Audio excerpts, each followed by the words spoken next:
Advocate K S Arunkumar, നോക്കൂ, ഇക്കാര്യത്തിൽ കേരളം ഇന്ന് രാഷ്ട്രീയമായി രണ്ടായി തിരിഞ്ഞിട്ടുണ്ടോ?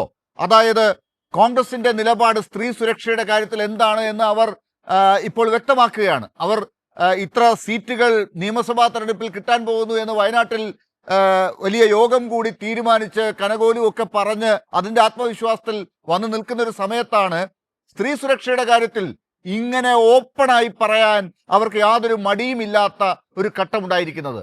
അവർ കരുതിയതുപോലെ മറ്റേതൊക്കെയോ വിഷയങ്ങൾ അവരെ മുന്നോട്ട് നയിക്കും എന്ന് കരുതിയെടുത്ത് ഇന്നത്തെ ദിവസം ഈ സർക്കാരിന്റെയും ഈ പ്രതിപക്ഷത്തിന്റെയും നിലപാടുകൾ തമ്മിൽ രാഷ്ട്രീയമായി കേരളം രണ്ടായി ഇങ്ങനെ തിരിഞ്ഞിരിക്കുന്നു. അതിൽ ഒരു വെയിറ്റ് കൂടുതൽ ഏത് ഭാഗത്താണെന്ന് നിങ്ങൾക്ക് കൃത്യമായി മനസ്സിലാകുന്നുണ്ട് എന്നതാണോ സാഹചര്യം? ഇതിലിപ്പോ കേരളത്തിലെ ഏത് രാഷ്ട്രീയ വിഷയത്തിലും ഏറ്റവും ആദ്യം മത്സരിച്ച് പ്രതികരിക്കുന്നവരാണ് ഇപ്പോഴത്തെ പ്രതിപക്ഷ നേതാവും മുൻ പ്രതിപക്ഷ നേതാവും അതുപോലെ തന്നെ കെ സി വേണുഗോപാലും. ഇന്നിപ്പോ കെ സി വേണുഗോപാൽ പറഞ്ഞത് അത് കേരളത്തിലെ നേതാക്കന്മാരോട് ചോദിക്കുക എന്നതാണ്. നിർഭാഗ്യവശാൽ ഈ ചർച്ചയിൽ പങ്കെടുക്കുന്ന കോൺഗ്രസ് പ്രതിനിധിയുടെ വ്യക്തിപരമായ അഭിപ്രായം ചോദിക്കുമ്പോൾ അദ്ദേഹം പറഞ്ഞ മറുപടി, ഞാൻ ഈ ചർച്ചയ്ക്ക് വന്നിരിക്കുന്നത് കോൺഗ്രസിന്റെ നിലപാട് പറയാനാണ്. കോൺഗ്രസിന്റെ നിലപാട് ചോദിക്കുമ്പോൾ അതിലൊരു നിലപാട് പറഞ്ഞിട്ടില്ലല്ലോ, ഞങ്ങൾക്കൊന്നും പറയാനില്ല എന്നതാണ്. ഇത്ര ഗുരുതരമായിട്ടുള്ള ആക്ഷേപം പുറത്തു വന്നിരിക്കുന്ന, തെളിവുകൾ പുറത്തു വന്നിരിക്കുന്ന വോയിസ് ചാറ്റുകളും വോയിസ് മെസ്സേജുകളും വീഡിയോ ക്ലിപ്പിങ്ങുകളും അതുപോലെ തന്നെ മെഡിക്കൽ റെക്കോർഡ്സുകളും എല്ലാം പുറത്തു വന്നിരിക്കുന്ന ഒരു കേസിൽ പോലും നിങ്ങളുടെ മെമ്പർ അല്ല എങ്കിൽ പോലും അയാൾ MLA ആയി കേരളത്തിന്റെ നിയമസഭ പോലുള്ള ഏറ്റവും പരിപാലനപരമായിട്ടുള്ള ഒരു കേന്ദ്രത്തിൽ തുടരുന്നത് ശരിയല്ല എന്ന് പറയാനുള്ള ഒരു ധാർമ്മികമായിട്ടുള്ള ഉത്തരവാദിത്വം ഒരു പൊതുപ്രവർത്തകൻ കാണിക്കുന്നില്ല. നിങ്ങളുടെ മെമ്പർ അല്ലല്ലോ, അപ്പൊ നിങ്ങൾക്ക് ധൈര്യമായിട്ട് പറയാമല്ലോ അദ്ദേഹം MLA സ്ഥാനം രാജിവെക്കണം. എന്തുകൊണ്ട് പറയുന്നില്ല? ഇടയ്ക്ക് പറഞ്ഞല്ലോ, ആരാ? ശ്രീമതി ബിന്ദു കൃഷ്ണ, ഉമാ തോമസ്, ഷാനിമോൾ ഉസ്മാൻ, കോൺഗ്രസിന്റെ നേതാക്കന്മാർ അഭിപ്രായം രേഖപ്പെടുത്തി. അതേപോലെ തന്നെ കെ സി വേണുഗോപാലിന്റെ ഭാര്യ ഫേസ്ബുക്ക് പോസ്റ്റ് ഇട്ടു. എന്ത്? ഇനി കോൺഗ്രസ് നേതാക്കന്മാരുടെ വീട്ടിലെ സ്ത്രീകൾക്ക് ധൈര്യത്തോടെ മുന്നോട്ട് പോകണമെങ്കിൽ ഈ സാഹചര്യത്തെ കുറിച്ച് അവർ പറഞ്ഞു. കാരണം വളരെ ഭയപ്പെട്ടാണ് ഞങ്ങൾ വീട്ടിലിരിക്കുന്നത് എന്ന് പറഞ്ഞു.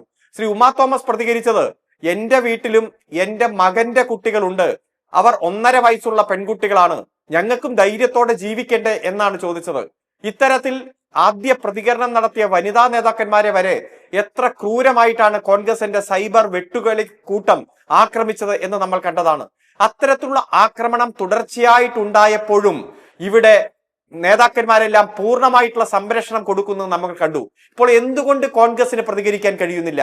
എന്തുകൊണ്ട് കോൺഗ്രസിന്റെ നേതാക്കന്മാർ ഇപ്പോഴും സംരക്ഷിക്കുന്നു? ഞാൻ ആദ്യം ചോദിച്ച ഒരു ചോദ്യമുണ്ടല്ലോ, ഇവിടെ VD സതീശന് പരാതി കിട്ടുമ്പോൾ ഒരു പിതാവിന്റെ സ്ഥാനത്ത് നിന്നുകൊണ്ട് ഞാൻ നടപടി സ്വീകരിച്ചു എന്ന് പറയുമ്പോൾ ശരിയായ മാതൃകാപരമായ ഒരു നടപടി സ്വീകരിച്ചിരുന്നുവെങ്കിൽ എത്രയോ പെൺകുട്ടികൾ രക്ഷപ്പെട്ടേനെ, എത്രയോ അതിജീവിതമാർ രക്ഷപ്പെട്ടേനെ, എത്രയോ കുട്ടികൾ ഇത്തരത്തിൽ ഭ്രൂണഹത്യക്ക് വിധേയമാകാത്ത ഒരു സാഹചര്യം നമുക്ക് ഉറപ്പുവരുത്താൻ കഴിയുമായിരുന്നു. ഇപ്പോഴും ഇരയ്ക്കൊപ്പവും വേട്ടക്കാരനൊപ്പവും അവർ സഞ്ചരിക്കുകയാണ്. ഇരയ്ക്കും വേട്ടക്കാരനൊപ്പം സഞ്ചരിച്ചുകൊണ്ട് അതിജീവിതമാരെ ക്രൂരമായി ആക്രമിക്കുന്ന കാഴ്ച നാം കാണുകയാണ്. ഇത് മാത്രമല്ല, ഇവിടെ രാഷ്ട്രീയ ലക്ഷ്യത്തിന് വേണ്ടി ഇപ്പോ ഇതുമായി ബന്ധപ്പെട്ടുകൊണ്ട് തുടർച്ചയായ കാര്യങ്ങൾ വന്നു. ഏറ്റവും ആദ്യം വ്യാജ ID കാർഡ്. അവരുടെ യൂത്ത് കോൺഗ്രസിന്റെ തെരഞ്ഞെടുപ്പിൽ തന്നെ വ്യാജ ID കാർഡ് ഉപയോഗിച്ചുകൊണ്ട് തെരഞ്ഞെടുപ്പിന് നേരിട്ടു. രണ്ടാമത് ചൂരൽമല മുണ്ടക്കയുമായി ബന്ധപ്പെട്ടുകൊണ്ട് കോടിക്കണക്കിന് രൂപ ശേഖരിച്ചിട്ടും ഇതുവരെ ഒരു തറക്കല്ല് പോലും ഇടാൻ കഴിയാതെ യൂത്ത് കോൺഗ്രസ് അധംപതിക്കും നാം കണ്ടു. അടുത്ത കാലത്ത് ഉയർന്നു വന്ന എത്രയോ രാഷ്ട്രീയപരമായിട്ടുള്ള ആരോപണങ്ങളാണ് ഉയർന്നു വന്നത്. ഈ ഘട്ടത്തിലെല്ലാം ഇത്തരത്തിൽ ക്രിമിനൽ സ്വഭാവമുള്ളവരെ സംരക്ഷിക്കുന്ന നിലപാട് തന്നെയാണ് കോൺഗ്രസ് സ്വീകരിച്ചത്. അതുകൊണ്ട് കോൺഗ്രസിന് അതിന്റെ ഉത്തരവാദിത്വത്തിൽ നിന്ന് ഒഴിഞ്ഞു പോകാൻ കഴിയില്ല. എനിക്ക് ഈ ചർച്ചയുടെ ഭാഗമായി കുറച്ച് കാര്യങ്ങൾ കൂടി പറയണമെന്നുണ്ട്. ഇതിന്റെ FIR-ഉം റിമാൻഡ് റിപ്പോർട്ടും എല്ലാം നമ്മുടെ മുന്നിലുണ്ടല്ലോ. ഈ പൊതുസമൂഹത്തിൽ പറയാൻ പറ്റാത്ത തരത്തിലുള്ള വാചകങ്ങൾ തന്നെയല്ലേ ഇതിൽ ആവർത്തിച്ചിരിക്കുന്നത്. ഓരോ വീട്ടിലും ഈ ചർച്ച കേൾക്കുന്നത് കുടുംബമായിട്ടിരുന്നിട്ടാണ്, കുട്ടികളും അമ്മയും അമ്മമാരും എല്ലാമാണ്. അവരുടെ മുന്നിലേക്ക് പറയാൻ കഴിയാത്ത എത്ര ഗുരുതരമായിട്ടുള്ള ആരോപണമാണ് ഓരോ ദിവസവും പുറത്തു വരുന്നത്.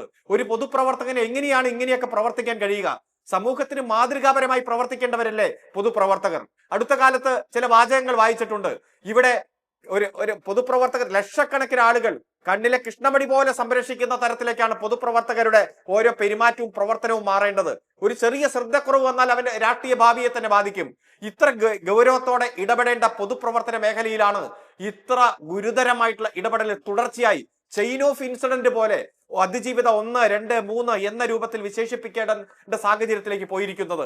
ഇനി നാളെയും മറ്റന്നാളും എത്രയോ കേസുകൾ, ഗുരുതരമായിട്ടുള്ള കേസുകൾ പുറത്തു വരും എന്നതാണ് മനസ്സിലാക്കുന്നത്. കാരണം അതിജീവിതമാർ ചേർന്നുകൊണ്ട് ഒരു വാട്സപ്പ് ഗ്രൂപ്പ് ഉണ്ടാക്കിയിരിക്കുന്നു. അവർ അവരുടെ വേദന പങ്കുവെക്കുന്ന ഒരു സാഹചര്യമാണ്. അതുകൊണ്ട് കോൺഗ്രസ് എത്ര സംരക്ഷിച്ചാലും, നിലപാട് വ്യക്തമാക്കാതിരുന്നാലും, അതുപോലെ ഇത്ര ഗുരുതരമായിട്ടുള്ള ആരോപണം വന്നിട്ടും ഒന്ന് രാജിവെക്കണം എന്ന് പോലും പറയാനുള്ള ഒരു സാമാന്യ മര്യാദ കാണിച്ചാലും ഇതെല്ലാം കേരളത്തിലെ ജനങ്ങൾ വളരെ ഗൗരവത്തോടെ കാണുകയാണ്. ഈ കോൺഗ്രസിന്റെ ഭരണത്തിൽ സ്ത്രീകൾക്കെതിരായിട്ടുള്ള അതിക്രമത്തിന്റെ എണ്ണം, തോതൊക്കെ നമ്മുടെ മുന്നിലുണ്ട്. സ്ത്രീകൾക്ക് ഒരു സംരക്ഷണവും ഈ കോൺഗ്രസ് പാർട്ടിയിൽ നിന്നും അതിന്റെ ഉള്ളിലും കിട്ടില്ല എന്ന് വ്യക്തമാക്കുന്ന സാഹചര്യങ്ങളാണ്. ഇതിന് കോൺഗ്രസ് മറുപടി പറഞ്ഞേ പറ്റൂ.